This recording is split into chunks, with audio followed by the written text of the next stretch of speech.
Good afternoon and welcome to WFM's Midday News, brought to you with the kind compliments of Courts St. Vincent Limited. Shop with confidence at Quartz. Get the lowest prices guaranteed. Get appliances, furniture, electronics, and so much more. If you find a lower price on any other products elsewhere, we'll match the price. Plus, we'll give you back 110% of the difference. Shop with confidence only at Quartz. Bringing value home. Special conditions apply.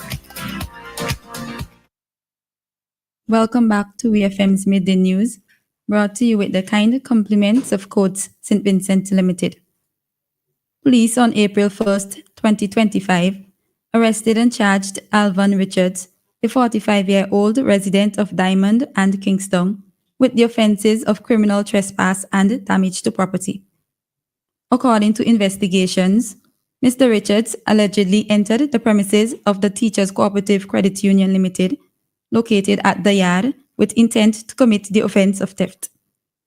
He is further accused of, without lawful excuse, damaging one 2x2 casement window valued at $78.45, the property of the said institution.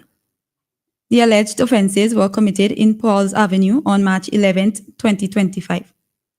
Mr. Richards appeared before the family court on April 2, 2025 and pled not guilty. His bail conditions are set to be reviewed on April 4, 2025. The matter was adjourned and transferred to the Kingston Magistrate Court for April 4, 2025.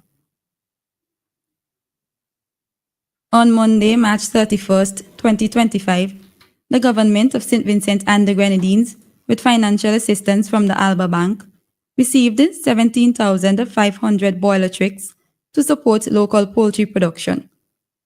Honorable Suborto Caesar, Minister of Agriculture, Forestry, Fisheries, Rural Transformation, Industry and Labour, expressed gratitude to the Alba Bank for its contribution and announced the expected arrival of an additional 17,500 layer chicks later this month. He also shared plans to import eggs for hatching 9,000 day-old chicks in approximately 3 weeks as part of ongoing efforts to expand poultry production. The minister also highlighted a growing demand for chicks among farmers, which has prompted discussions on the possible importation of an additional 20,000 chicks.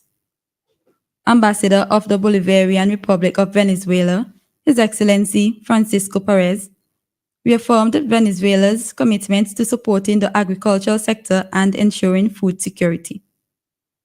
His Excellency emphasized the role of ALBA and its initiatives, including AgroAlba, in fostering national development and advancing food security efforts. Still on the local scene, Minister of National Mobilization, Honorable Kiesel Peters, said World Autism Day, celebrated this year on April 2, 2025, is a day of commitment to do better while supporting caregivers and individuals with autism. Addressing a gathering at the Girl Guides headquarters in Lever Gardens, Minister Peters said that in observing World Autism Day, we are reminded of the importance of fostering a society that is compassionate, inclusive, and supportive of all individuals. We hear more from Minister Peters. It is an opportunity to raise awareness, promote understanding, and take deliberate steps toward building a world in which all individuals are respected and empowered to reach their full potential. This year's theme, Advancing Neurodiversity and the UN Sustainable Development Goals, highlights an essential connection between the principles of neurodiversity and the global sustainability efforts set forth by the United Nations. Neurodiversity, a concept that embraces the diversity of human minds, is not a challenge to be overcome, but a strength to be celebrated. When we understand, accept, and support neurodivergent individuals, we make significant strides towards achieving the Sustainable Development Goals. Minister Peters further noted that for individuals with autism and their caregivers, achieving this vision is not always straightforward. Living with autism brings its own unique set of challenges. And for caregivers, these challenges can often feel overwhelming. Children and adults with autism face a spectrum of difficulties, from communication barriers and sensory sensitivities to social isolation and difficulties in navigating daily routines. That was Minister of National Mobilization, Honorable Kiesel Peters. The minister said the Ministry of National Mobilization remains steadfast in its dedication to providing support, and as a result, it is hosting a vital session with a focus on empowering the caregivers who serve as the backbone of the autism community. On to news in the region.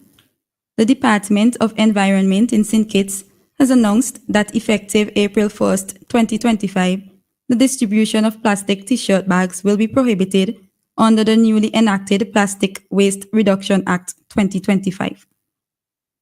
Officials said in a statement, businesses that continue this practice may face fines of up to $3,000 for a first offense and up to $15,000 for repeated offenses.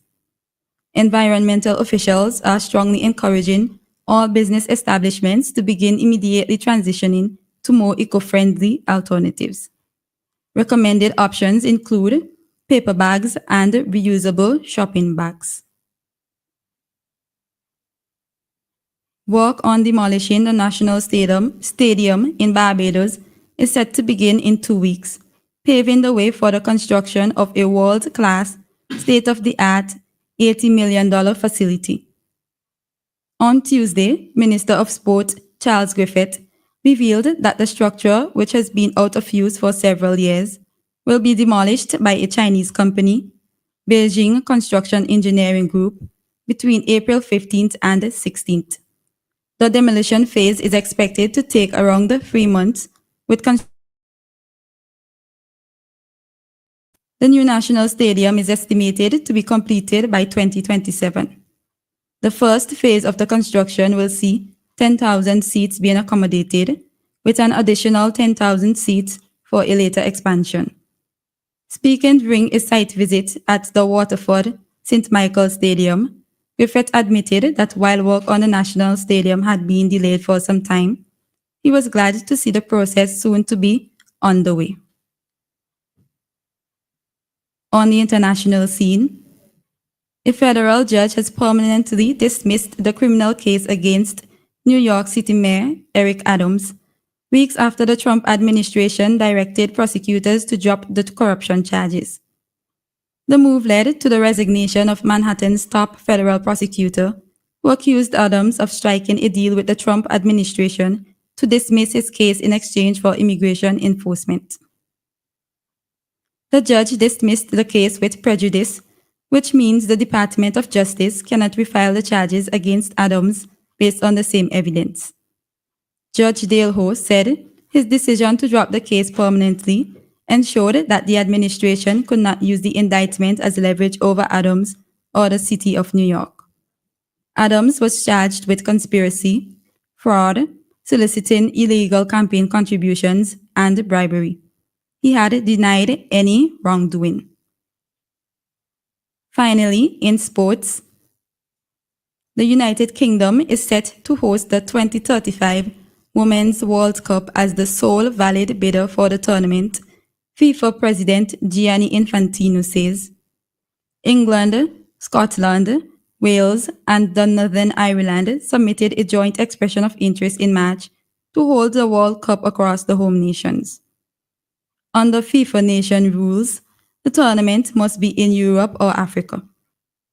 Should the UK's bid be confirmed, the 2035 Women's World Cup will be the second time a World Cup has been held on the home nations after the 1966 men's tournament in England. This has been WeFM's Midday News. I have been your presenter, Shanika Stapleton. Join us again at 3 o'clock for WeFM's 3 p.m. news. WeFM's Midday News came to you with the kind compliments of Courts St. Vincent Limited.